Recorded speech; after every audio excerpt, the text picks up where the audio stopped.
Good evening to all of you. आज हम जो कल का क्वेश्चन दिए थे, आज उस क्वेश्चन को हम उसका आंसर देंगे। और उसमें कुछ लोगों ने पहले तो कमेंट किया है, उनके कमेंट का मैं जवाब दे दूंगा। पहले जवाब दे देता हूँ। देखिए, ये हम जो आंसर कल का जो क्वेश्चन कल का पूछे थे, ये आईएएस का क्वेश्चन पूछे थे। ये मजाक थोड़ी है। मजाक मतलब ये भारत का सबसे बड़ा एग्जाम होता है। भारत में इससे बड़ा कोई एग्जाम नहीं होता है। उसका आंसर कुछ बच्चों ने जवाब दिया है, जैसे एक शीतल ने जवाब दिया है, एक निकिता ने जवाब दिया है, एक अभय ने और एक अश्वनी ने जवाब दिया है। तो बहुत अच्छा, जिन्होंने अपना जवाब दिया है मैं उनका जवाब दे देता हूँ, मैं उनका जवाब बता देता हूँ क्या क्या है। लेकिन उससे पहले इस तैयारी में जो उतरने वाले लोग होते हैं उनके लिए एक बात है। जैसे कहते हैं इसको तैयारी करने के लिए जब इसमें लोग उतरते हैं आईएएस के एग्जाम में, ये आईएएस का मैंने बताया नहीं लिखा इस पर, ये आईएएस का भी 2020 में ही एग्जाम आया था। 2020 के ये मेंस का था। मेंस में भारत का सबसे बड़ा एग्जाम होता है, इसलिए इसमें था। इसको लोग, इस नौकरी को लोग इसलिए नहीं चूज करते हैं कि इससे मुझे नौकरी मिल जाएगी, रोजगार मिलेगी। इसमें इज्जत मिलता है। इसके बारे में कहा जाता है कि आईएएस को तो मैंने इज्जत के लिए चुना है। ये कोई मजाक के लिए थोड़ी चुना है, ये रोजगार के लिए थोड़ी चुना जाता है, ये इज्जत के लिए चुना जाता है। ये एक ऐसी नौकरी है। चलिए, तो हम कमेंट पे आते हैं कि क्या क्या कमेंट था। जवाब दे देते हैं एक बार, तो समझ में आएगा कि क्या क्या कमेंट जवाब दिया था। इनमें सूरज पटेल ने लिखा है थैंक्स सर, तो थैंक्स। फिर उसके बाद शीतल पटेल ने लिखा है कि जो मैंने कल क्वेश्चन किया था कि अगर आप किसी क्षेत्र में मान लीजिए कि डीएम है, तो आप वहाँ पर बालिकाओं को शिक्षा को बढ़ाने के लिए आप क्या करेंगे। तो शीतल पटेल ने लिखा है कि सबसे पहले तो विल मेक स्कूल, कि हम स्कूल बनाएंगे। सबसे पहले तो स्कूल बनाएंगे, ठीक है, इंफ्रास्ट्रक्चर डेवलपमेंट करेंगे। बढ़िया जवाब है। फिर दूसरा है मोटिवेट देम टू रीड, उन क्षेत्र के लोगों को हम मोटिवेट करेंगे। मोटिवेट का मतलब होता है कि उनको उत्साहित करेंगे, प्रोत्साहित करेंगे, प्रोत्साहन करेंगे।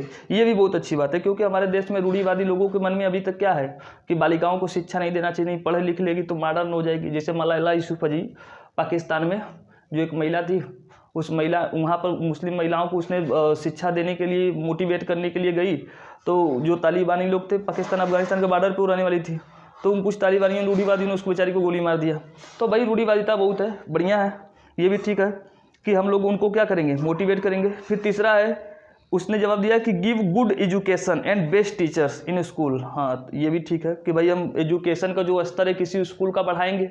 जब स्कूल का एजुकेशन का लेवल बढ़ेगा तो आसपास के एरिया के लोग भी क्या होंगे, इससे प्रभावित होंगे, और अच्छे टीचर रहेंगे तभी तो अच्छा एजुकेशन होगा। ये भी बात सही है। फिर लिखिए I will stand for girls women's for their rights, हम महिलाओं के और मतलब लड़कियों और महिलाओं के अधिकार के लिए उनके साथ खड़े होंगे। बहुत अच्छा बात है, बढ़िया जवाब, बढ़िया। फिर निकिता चौरसिया का था कि will make everyone's aware are motivated to read, कि हम महिलाओं को जिन क्षेत्र में हम डीएम रहेंगे उन क्षेत्र में क्या करेंगे, उनको एवरी वंस को अवेयर करेंगे। अवेयर मतलब जागरूक करेंगे। आर मोटिवेटेड, या फिर उनको क्या करेंगे, प्रोत्साहित करेंगे। मोटिवेटेड मीन्स प्रोत्साहित करेंगे। फिर दूसरा लिखा है फ्री ऑफ कास्ट टीचिंग। हाँ, लेकिन ये कि फ्री ऑफ कास्ट टीचिंग मिलेगा नहीं ना।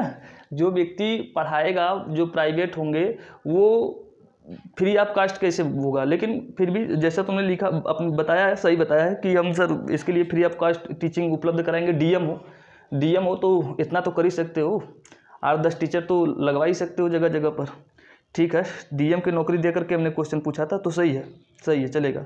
फिर school should be near by every one homes, सभी के घर के पास स्कूल नहीं बनवाया जा सकता भाई। लेकिन लिखा सही है कि मतलब गांव के क्षेत्रों में, जिन जिन क्षेत्रों में स्कूल नहीं है उन क्षेत्रों में स्कूल खोलेंगे, जिससे कि जो घर से ग्रामीण क्षेत्रों में अभी तक दूर पड़ता है स्कूल, तो बालिकाएं बहुत से नहीं जा पाती हैं साधन की कमी की वजह से, या फिर स्कूल दूर होने की वजह से। तो स्कूल जब पास पास खोल दोगे तो वहाँ पर एजुकेशन महिलाओं का बढ़ेगा। ठीक है, ये भी बात बहुत अच्छी है। फिर we should give education in school, हाँ तो स्कूल में एजुकेशन दिया जाएगा। ठीक, ये भी बढ़िया है। फिर एक राज सिंह है, उसने लिखा है थैंक यू सर, तो नमस्कार। फिर उसके बाद अभय पटेल, ये हम दबंग टाइप का है थोड़ा बालक, इसने लिखा है और मैं स्कूल बनवाऊंगा। ठीक है, स्कूल बनवाना भी जरूरी है, क्योंकि बिना स्कूल के कैसे शिक्षा दिया जा सकता है। फिर उस जगह इंडिया के बेस्ट टीचर की बहुत आवश्यकता होगी। बहुत बढ़िया, लेकिन इंडिया में बेस्ट टीचर खोजोगे कहाँ? बड़ी बात तो ये है ना कि इंडिया के जो बेस्ट टीचर हैं, तुम डीएम हो, भारत के प्रधानमंत्री नहीं हो भाई कि इंडिया के बेस्ट टीचर को खोज कर तुम ही पकड़ के लेके आ जाओगे। लेकिन फिर भी अपना राय दिया है, सही है। स्कूल बनवाओगे ये बहुत अच्छा है, लेकिन बेस्ट टीचर की तलाश करके उनके लिए अच्छा काम करोगे ये भी सही है, लेकिन इंडिया के पूरे नहीं। अच्छा, इसका एक और कमेंट था कि उनको मोटिवेट करूँगा, अभय का ही है कि उसको मोटिवेट करूँगा। ठीक है, मोटिवेट करना ज़रूरी है, बिना मोटिवेट के कैसे होगा। फिर मैं उनके माता पिता से निवेदन करूंगा कि उसे पढ़ाए। बहुत अच्छा है, ये सबसे बड़ी चीज़ है। हमारे यहाँ सबसे बड़ी चीज़ बालिकाओं के शिक्षा का पिछड़ापन के कारण है उनकी माता पिता का बालिकाओं की शिक्षा प्रति जागरूकता में कमी। ये बात इसने बहुत बड़ी बात कही है कि हम सबसे पहले उनके माता पिता के लड़कियों के जागरूक करेंगे। ठीक है, बहुत बढ़िया है, क्योंकि अगर वही नहीं पढ़ाएंगे तो फिर डीएम साहब कितनों जागरूक करते रह जाए जिला भर में जाकर, कुछ नहीं होगा। बढ़िया है। फिर उनके ऊपर दबाव मत डालिए। भाई डीएम आप हो, हम थोड़ी हैं, मतलब दबाव नहीं डालेंगे आप लड़कियों के ऊपर ज़बरदस्ती। ठीक है, वो भी मर्जी है उनकी। सर और अश्वनी कुमार जो ये इलाहाबाद यूनिवर्सिटी में इसका एडमिशन हुआ है, मेरा छात्र है, अभी कक्षा 12 में था, इस बार ग्रेजुएशन में इलाहाबाद यूनिवर्सिटी में हुआ है। इसने लिखा है कि सर पहले उस क्षेत्र में स्कूल की स्थापना करेंगे। बहुत अच्छा, बिना स्कूल के कैसे एजुकेशन बढ़ाओगे? तो लगभग लोगों की राय बहुत अच्छी है। चलिए, तो आप लोगों ने अपनी अपनी राय दे दिया है, बहुत अच्छा, लगभग सभी लोगों की राय बड़ी अच्छी है। आज एक क्वेश्चन और देंगे, लेकिन अब इसको हम बता देते हैं कि आप लोगों ने जैसे दिया है पॉइंट सही है। इसमें है कि जवाब इसका महिलाओं से संबंधित समस्याओं का मूल कारण लैंगिक भेद है। सबसे पहले किसी आप डीएम हैं, अगर वहाँ पर महिलाओं को शिक्षा को बढ़ाना है तो सबसे पहले वहाँ पर शिक्षा महिलाओं के पीछे का कम होने का कारण क्या है? कहीं ऐसा तो नहीं है कि उस क्षेत्र में महिलाओं के साथ भेदभाव होता है। जैसे राजस्थान में भी हाल ही में एक आटा साटा प्रथा चल रहा था। आटा साटा प्रथा में क्या होती है कि हमने अपनी लड़की का शादी तुम्हारे घर में किया है तो तुम अपने घर की लड़की का शादी मेरे यहाँ करोगे। अब ऐसी व्यवस्था जहाँ पर होगी, मतलब लड़की एक प्रकार से लेन देन की वस्तु जब समझी जाएगी, तो क्या वहाँ पर बालिकाओं का शिक्षा का स्तर बढ़ेगा? नहीं बढ़ सकता। अभी राजस्थान में भी हाल का बात है, एक लड़की ने इसी चक्कर में आत्महत्या कर ली तो चर्चा में आया था ये। मतलब सोचो कि हम लोग 21वीं शताब्दी में रह रहे हैं और हमारे यहाँ ऐसी प्रथाएं चल रही हैं। मतलब और जैसे हमारे यहाँ पहले चलता था प्रथा कि बालिकाओं को शिक्षा से दूर रखा जाए, जैसे इस्लाम धर्म में अभी भी है, अब तो थोड़ा जागरूकता बढ़ी है, नहीं तो बालिकाओं को शिक्षा धर्म से जोड़ करके बालिकाओं को शिक्षा से क्या किया जाता था? दूर किया जाता था। तो सबसे पहले हम क्या करेंगे, महिलाओं से संबंधित जितनी भी समस्या, उनके साथ लैंगिक आधार पर जितने भी भेदभाव किए जाते हैं, उन भेदभाव को क्या करेंगे? दूर करेंगे। वहाँ पर जागरूकता फैलाएंगे कि भाई लड़का लड़की एक समान, जैसे चलता आया है उस प्रकार के हम भावनाओं को फैलाएंगे, ताकि वहाँ के जो लोग रहने वाले हैं, वहाँ के व्यक्तियों के अंदर क्या हो, इस बात के प्रति प्रोत्साहित हो। ठीक है, तो जो जितनी भी लैंगिक भेदभाव संबंधित बातें हैं सभी क्या करनी होगी? दूर करनी होगी। फिर सर्वप्रथम प्राथमिक स्तर पर, प्राथमिक का मतलब होता है कि ग्रामीण, उनके घर के लेवल पर या उनके ग्रामीण स्तर पर, इस स्तर पर जा करके हम सर्वप्रथम प्राथमिक स्तर पर बच्चियों की विद्यालय में उपस्थिति को सुनिश्चित करेंगे। मतलब गांव में भेजेंगे, जाकर गार्जियन को समझाएंगे और उनकी एडमिशन को जाकर खुद कराएंगे। नहीं तो आजकल तो सरकारी स्कूलों में भी ये हाल है कि जल्दी एडमिशन नहीं करते हैं, लेकिन इस वक्त कर रहे हैं, दबाव में है ना बेचारे सब, तो कर रहे हैं। तो मतलब आप डीएम है तो आप खुद प्राथमिक स्तर पर जाकर के विद्यालय में उपस्थिति मतलब एडमिशन उनका करवाएंगे, पकड़ के गाँव में से कि चलिए भाई एडमिशन करवाइए, चलिए भाई एडमिशन करवाइए, ये वाला हाल। तो जिससे कि कुछ लोग जब जाएंगे तो देखा आसपास के भी लोग क्या करेंगे, अपनी बच्चियों को स्कूल में भेजना शुरू करेंगे।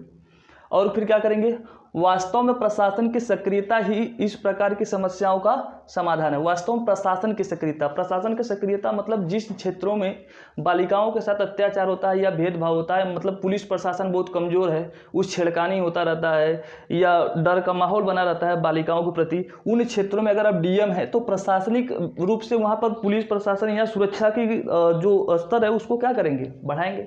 जिससे माता पिता को भी क्या होगा, अपनी पुत्री का जब सुरक्षा देखेंगे तो उसको क्या करेंगे, विद्यालय में भेजने को तैयार होंगे। नहीं तो बहुत जगह पे तो लोग अपनी बालिकाओं को इसलिए विद्यालय नहीं भेजते क्योंकि उनको सुरक्षा की गारंटी नहीं होती है। तो सुरक्षा प्रदान करना बहुत जरूरी है। तो समस्याओं का समाधान करेंगे। जिन प्रखंडों के विद्यालय, प्रखंड का मतलब होता है ब्लॉक, जिन प्रखंडों के विद्यालय में बच्चियों की साक्षरता दर उच्च हो, मतलब जहाँ पर विद्यालय में जहाँ पर लड़कियों को साक्षरता दर पहले से ही उच्च हो, वहाँ के अधिकारी एवं शिक्षकों को प्रोत्साहन किया जाना चाहिए। फिर कहेंगे सर जहाँ पर ऑलरेडी शिक्षा का स्तर उच्च है तो वहाँ पर आप क्यों ऐसा करेंगे, वहाँ पर क्यों उनको वहाँ के टीचरों को मोटिवेट करेंगे। उनको मोटिवेट करना इसलिए ज़रूरी है क्योंकि अगर आपने उन्हें मोटिवेट नहीं किया तो वो बेचारे डिमोटिवेट हो जाएंगे और अपने यहाँ का जो शिक्षा का स्तर जो उच्च है वो शिक्षा का स्तर क्या करेंगे, वो निम्न कर देंगे। तो हमें इन आधारों पे आंसर देना था, लेकिन जिनने भी अपना जवाब दिया है सही दिया है। और मैं एक चीज़ बता दूँ, हमारे देश में बालिकाओं के स्थिति खराब होने का सबसे बड़ा कारण मैं बताऊँ, यहाँ के सामाजिक परंपराएँ हैं। आज के समय में सामाजिक परंपराएँ, यहाँ बालिका पैदा हुई नहीं कि उसको 16 श्रृंगार बता दिए जाते हैं। बालिका अगर पैदा होगी 16 श्रृंगार बचपन से ही, देखो बिटिया सुबह उठो, पढ़ो लिखो, पूजा पाठ करो, बचपन से सिखा दिया जाता है।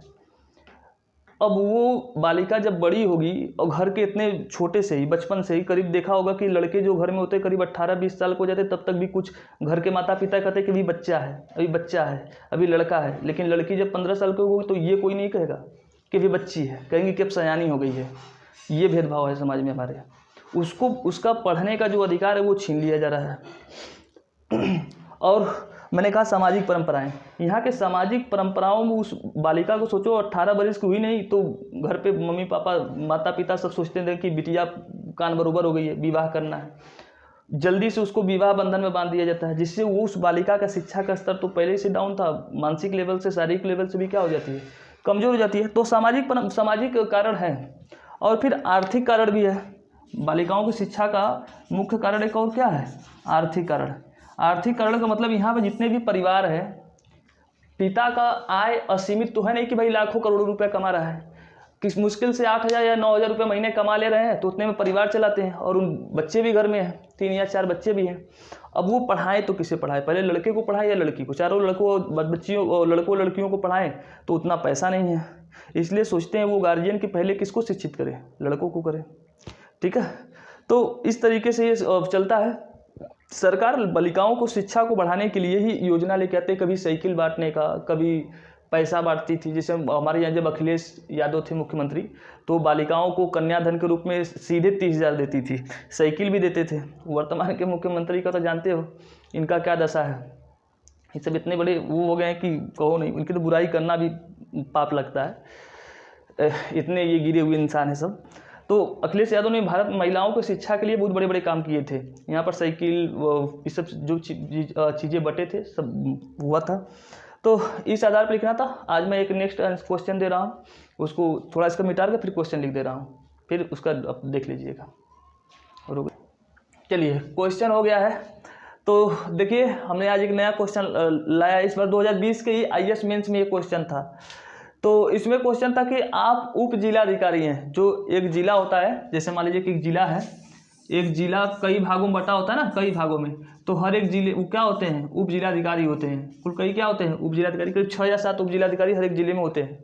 तो आप उप जिलाधिकारी हैं, आपने आज दिन अपराह्न का मतलब सुबह वाला 12 बजे से टाइम को हम क्या कहते हैं, अपराह्न, और 12 बजे के टाइम को क्या कहते हैं, पराह्न। तो अपराह्न का भोजन एक रेस्तरां में किया, दोपहर अपने रेस्टोरेंट में गए और आपने वहाँ दोपहर में क्या किया, भोजन किया। आपने वहाँ देखा कि कुछ छोटे बच्चे टेबल साफ कर रहे हैं। मतलब जैसे कि हमारे देश में 14 वर्ष से कम बच्चे से आप काम नहीं करवा सकते ना, तो आप वहाँ पर गए हैं, वो आप वहाँ के क्या हैं, उप जिलाधिकारी हैं, और आपने देखा कि वहाँ पर कुछ छोटे बच्चे जो है टेबल साफ कर रहे हैं और बर्तन धो रहे हैं, और क्या कर रहे हैं, बर्तन धो रहे हैं। इस परिदृश्य को देखते हुए एक अधिकारी के रूप में आपका नैतिक उत्तरदायित्व क्या है, मतलब आप क्या करेंगे, उन बच्चों को वहाँ से मुक्त कैसे कराएंगे भाई, या आप उनका शोषण होने देंगे। अगर आप उनको शोषण होने से रोक रहे हैं, मतलब काम करने से रोकेंगे, तो इसका मतलब वो बच्चे शौक के तो आकर वहाँ पे काम नहीं कर रहे थे, उनका पारिवारिक स्थिति खराब होगा तब तो वहाँ पे काम करने आए होंगे। ऐसे समय में आपसे कहा जा रहा है कि आप निर्णय लेंगे उस बच्चे को किस तरीके से आप मुक्त कराएंगे या न्याय कैसे दिलाएंगे। ठीक है, तो इसका जवाब आप लिखिएगा, जरूर लिखिएगा 4-5 पॉइंट में कि आप क्या करेंगे ऐसे समय में, आप उन बच्चों के कल्याण के लिए आप अपना कौन सा नैतिक कर्तव्य करेंगे। एक बार फिर से क्वेश्चन देख लीजिए ठीक से कि आप नैतिक कर्तव्य कौन सा सही से करेंगे। तो जवाब दीजिएगा इसका। चलिए, ये अच्छा जीएस पेपर 4 मेंस का क्वेश्चन है, जो इथिक्स और इंटीग्रिटी है, मैं उसका क्वेश्चन करवा रहा हूँ। तो इस थोड़ा सा ये सबसे कठिन वाले में भी आता है, ये पेपर कठिन वाले में भी आता है, तो थोड़ा कठिन जरूर है लेकिन आंसर दीजिएगा। चलिए बाय।